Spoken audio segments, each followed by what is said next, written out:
Isto é un pombal.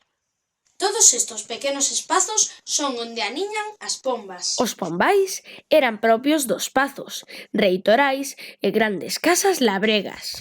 Hoxe en día, a maior parte dos pombais están baleiros. Pero hai xente que segue a criar pombas na súa casa. As pombas mensaseiras son pombas que sempre volven á súa casa. Poden voar moi lonxe e moi rápido.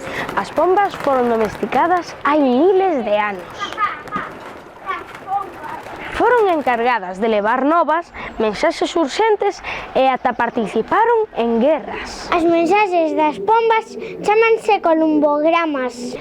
Poden voar máis de 1000 km nun día e acadar velocidades por riba dos 90 km por hora. O seu sentido de orientación é impresionante e sempre teñen ganas de volver para casa.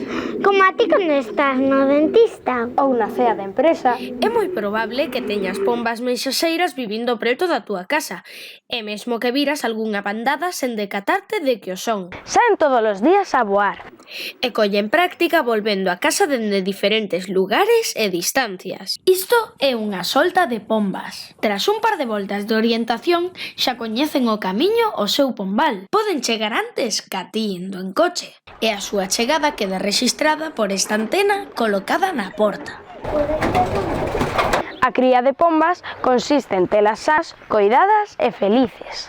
Como a todos os animais domésticos, precisan cariño, respecto e atención. Mira esa pomba. Trae unha mensaxe para vos.